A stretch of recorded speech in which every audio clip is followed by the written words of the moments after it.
Tere, mina olen Angel Ader ja räägin teile, kuidas luua projektile tegevusplaan. Tegevusplaan on üks tööriist, kuidas saavutada oma eesmärk või kuidas ellu viia äge kultuurisündmus. See kõlab suure ja tähtsa asjana, kuid hästi lihtsalt öeldes on see nende tegevuste ettenägemine, mis on sihile jõudmiseks vajalik ellu viia. Teisisõnu on see projekti alguse ja lõpu vahele jääva aja sisustamine tegevustega, mis kõik on suunatud projekti tulemuse saavutamisele. Küsimused, millele tegevusplaani loomisel vastata. Millised ülesanded on vaja üldse täita? Mis ajaks need peavad valmis saama? Ja kes hakkab mingi ülesande eest vastutama? Kuid nüüd, kuidas tegevusplaani loomisega alustada? Kõigepealt mõtle hetk, milline sinu loodav kultuurisündmus olema peaks? Missugune see ideaalis välja võiks näha? Kes seal esinevad? Mis seal toimub? Miks see just Tartus ja Lõuna-Eestis peaks toimuma? Jäta see äge kujutuspilt endale meelde. Endiselt meeles pidades oma suurt eesmärki proovi vastata, millised tegevused aitaks selle eesmärgini jõuda. Siin soovitan sulle appi võtta paber, pliiats või arvuti. Saab ka teha peast. Kultuuriprojekti puhul on erinevaid osapooli päris palju, mistõttu ma soovitan siiski kõik need tegevused kirja panna. Väikse nipina või lihtsuse huvides võib tegevuskava jagada 3 osaks. Esiteks, ettevalmistavad tegevused, huvigruppide kaardistamine, koostöökokkulepete sõlmimine, partnerite leidmine, reklaami ja teavituse planeerimine. Teiseks, projekti põhitegevused. Projekti keskmes olevad tegevused, mis on otseselt seotud projekti eesmärkide saavutamisega. Ja kolmandaks, järeltegevused, lõppkohtumised, aruandlus, projektijärgne suhtlemine partneritega, tänusündmused ja nii edasi.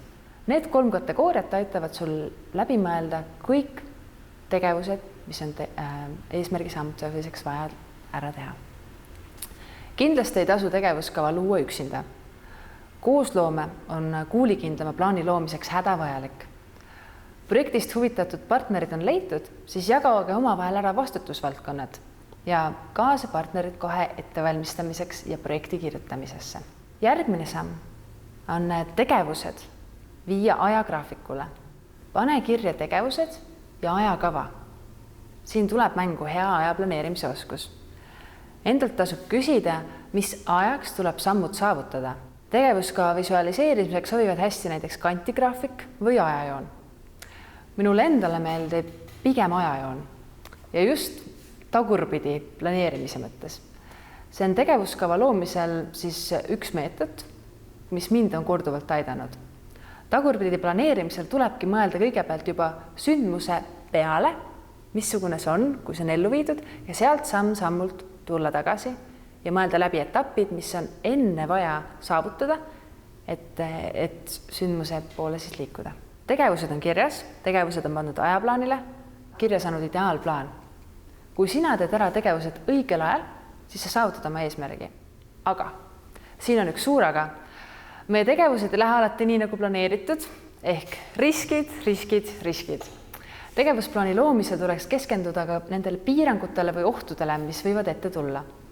Mis võib takistada eesmärgile saavutamist? Kuidas piiranguid kohe või õigel ajal kohandada?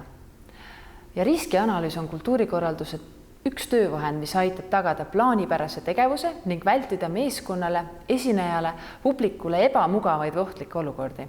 Koos riskidele mõtlemisega käib ka varuplaani loomine.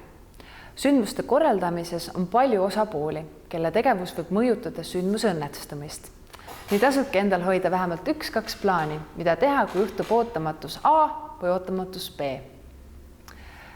Nende analüüside ja varuplaanidega suurendad sa taas tõenäosust, et kõik õnnestub hästi ja nii, nagu sina planeerisid. Tegelikult lihtsalt tegevuskava kui dokumendi tegemine on mõttetu.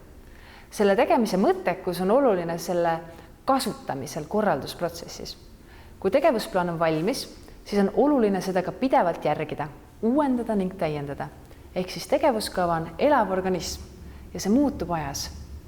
Mõelge meeskonnaga läbi, missugustel hetkedel te vaatate üle oma tegevuskavas olevad tegevused. Kas iga kuu, üle 3 kuu, korda aastas? ja leppige need strateegilised kohtumised kohe kokku ja lisage kalendritesse. Igaüks meist teeb iga päev tegevusplaane oma peas. Kindlasti suudad ka sina oma idee elluviimiseks luua hea tegevuskava. Tartu 2024 tööriistakast ning taotlusvorm aitavad sul samm-sammult kirja panna kõik tähtsad sündmuse komponendid. Nii tekib selgus ja ülevaade ning plaan tegevustest, mis tuleb enne üritust ära teha. Ehk seesama tegevusplaan.